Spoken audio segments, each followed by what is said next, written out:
algunas imágenes que nos contextualizan de lo que queremos conversar ahora en CNN Tiempo, porque vamos a hablar de paisajismo sustentable, una tendencia que viene también a hacer frente a la crisis hídrica que afecta a nuestro país, una alternativa que cada vez es más utilizada y vamos a conversar ahora en CNN Tiempo. Y luego de esa introducción vamos a conversar precisamente de paisajismo sustentable con Cristóbal Elgueta. Él es paisajista e ingeniero forestal y ya está en contacto con nosotros en esta tarde en CNN Tiempo. ¿Cómo estás, Cristóbal? Muchas gracias por tu tiempo. Muy bien. No, encantado de ayudarte. Muy buenos días. Muchas gracias por tu tiempo, Cristóbal. ¿Qué debemos entender por paisajismo sustentable y qué elementos puede incorporar? O sea, yo creo que cuando uno habla de paisajismo sustentable hay que pensar en un montón de aristas distintas y eso tiene que ver con cada lugar donde tú hagas el paisajismo. Porque, por ejemplo, pensando en la zona central, por ejemplo, donde la sequía es un problema gigante, el ahorro de agua es uno de los componentes súper importantes y relevantes que debería tener un paisajismo sostenible, pero no es el único. Pero si tú, por ejemplo, trabajas en una zona donde el agua abunda, probablemente la sostenibilidad tenga que ver, por ejemplo, con evitar la pérdida de suelo. O sea, claro, es importante como hacerse la pregunta cuál es o cómo debo ser sostenible en cada situación en la que me va a tocar hacer paisajismo. Perfecto. Pongámonos en el ejemplo de una comuna, por ejemplo, de la zona central de nuestro país. ¿Cuánta agua se podría llegar a ahorrar? Sí. Siempre hay que compararlo, te diría que es como con el pasto, ¿cachai? Que aunque mucha gente no le gusta escucharlo, pero el césped en general es un subpiso, una carpeta verde que tiene una tasa de evaporación súper importante. Entonces, pensemos en un pasto muy, muy rústico. Estamos hablando de lo que llamaríamos una chépica, y que esté relativamente verde. Tú deberías llegar unos 3 a 4 litros por día por metro cuadrado. Y no hay forma de evitar que así sea si quieres que esté verde, porque podrías eventualmente dejar de regar y se va latencia y se pone café. Claro. Pero si tú haces un paisajismo sostenible, tú podrías llevar el de agua o el consumo alrededor de 10 litros por metro cuadrado a la semana, incluso menos. O sea, estamos hablando de 4 por 7, 28 litros por metro cuadrado a 10 litros por metro cuadrado a la semana. O sea, claramente un ahorro brutal del 50%. Y podrías llegar, de hecho, respecto de un pasto más demandante, como podría ser, por ejemplo, una vallica, un longgrass, un lolium, o una festuca erundenacea, a un ahorro que podría llegar al 80% de la cantidad de agua consumida. Sí, es impresionante ese dato, sumamente importante tenerlo sobre la mesa para también generar diferentes políticas, más allá de lo que uno puede hacer en su propia casa. Me refiero a políticas, por ejemplo, en espacios como la ciudad, los bandejones. Ya se ha hecho en algunas comunas de nuestro país y si mal no recuerdo, es parte de los proyectos que, por ejemplo, el gobernador de la región metropolitana, Claudio Rego, quiere implementar también en la región, en la capital. ¿Qué especies se pueden incorporar en un paisajismo sustentable para que también demos algunas ideas, Cristóbal? Oye, yo creo que es importante, eso sí, aclarar que esta política de paisajismo sostenible lo vienen haciendo varias comunas mucho antes de que se le ocurriera al gobernador. Partió en la Florida con Rodolfo Carter, me tocó a mí liderarlo, pasó a Providencia, la alcaldesa Evelyn Matei ha hecho un tremendo trabajo, y pasó a Vitacura, y desde ahí un montón de comunas que lo están adoptando. Ahora, lo importante es que hay que aclarar que cuando uno piensa en paisajismo sostenible, la gente tiene que dejar de pensar que es sostenible igual a C. O sea, cuando uno reemplaza un metro cuadrado de área verde, uno lo reemplaza por un metro cuadrado de área verde equivalente desde el punto de vista del verde. O sea, significa que no vamos a sacrificar nada verde. Eso es súper importante que la gente lo tenga como en mente. Desde el punto de vista de las especies, hay una cantidad de especies importante. Yo le diría a la gente que hay 2 o 3 sistemas en el mundo donde hay una cantidad de especies adaptadas a la sequía impresionante que tienen que ver con el sistema árido y semiárido y mediterráneo. Estoy hablando de las plantas del Chile, del norte grande, el norte chico y la zona central.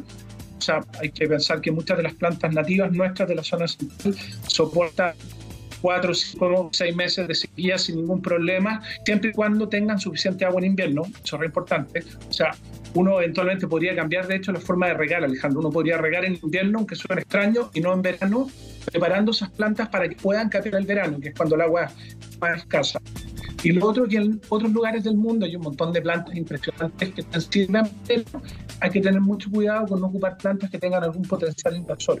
Yo no sé si te ha tocado ver, por ejemplo, el uso de estas como gramíneas, estas colas de zorro en un montón de bandejones. Sí. ¿Te suena como haberlas visto?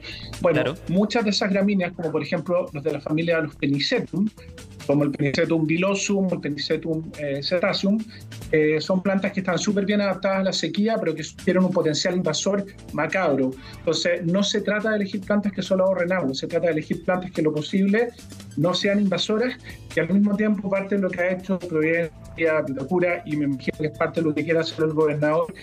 No solo cuando hablamos de sostenibilidad es ahorro de agua, es tratar de ocupar comunidades vegetales, mezclas de plantas que generen condiciones favorables para que además de la belleza y el ahorro de agua, lleguen una cantidad de polinizadores a nuestros jardines que realmente mejoren los índices biológicos de la ciudad.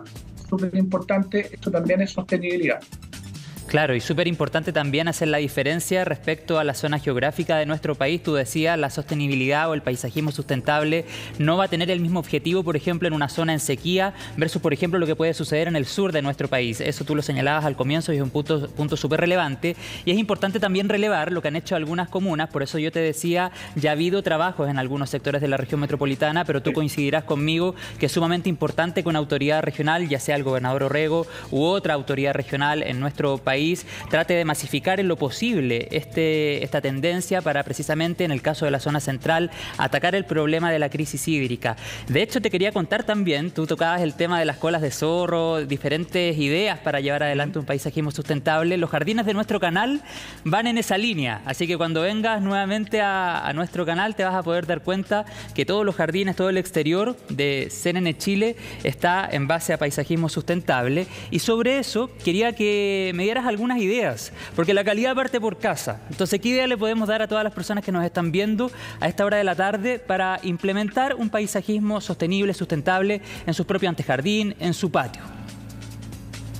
Yo diría que hay que partir por un tema súper relevante que tiene que ver con cómo regar.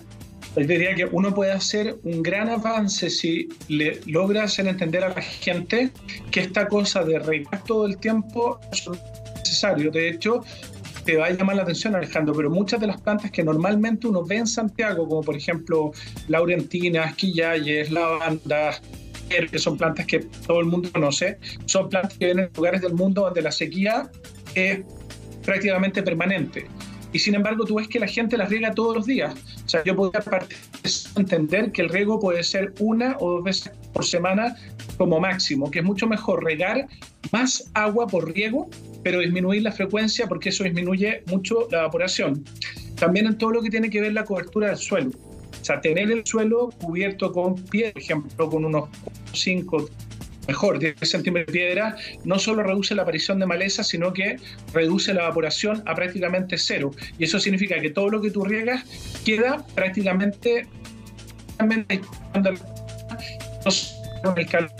Te diría que eviten regar a horas donde hace mucho calor, traten de regar en la mañana muy temprano o en la noche, para que la evaporación sea lo mínimo posible. Y lo otro, yo creo que empezar a pensar que hay que reemplazar el césped que no se ocupa, que es lo que hace Providencia, como por ejemplo, tú bien lo dijiste, bandejones, por ejemplo, o muchos retazos de jardín donde en realidad el pasto es más bien decorativo, reemplazar plantas que tengan menos consumo de agua para poder concentrar el césped en las zonas donde realmente lo necesitamos, parques públicos, por ejemplo. Y te cuento solo la anécdota a propósito de lo que comentaste, de temas de gobernador, etcétera. En otros lugares del mundo, como en Melbourne, por ejemplo, en Australia, la autoridad simplemente prohibió los jardines con agua potable. O sea, si no nos ponemos las pilas y no bajamos el consumo de agua, podríamos llegar al nivel en que la autoridad nos prohíba regar, porque no hay agua. Entonces, yo no quiero llegar a eso. Obviamente necesitamos que la autoridad y los civiles nos pongamos las pilas y empecemos a bajar el consumo de agua. Sumamente importante, por eso también te decía, la calidad comienza por casa. Cristóbal Elgueta, paisajista e ingeniero forestal, muchas gracias por tu tiempo con CNN Chile. Encantado.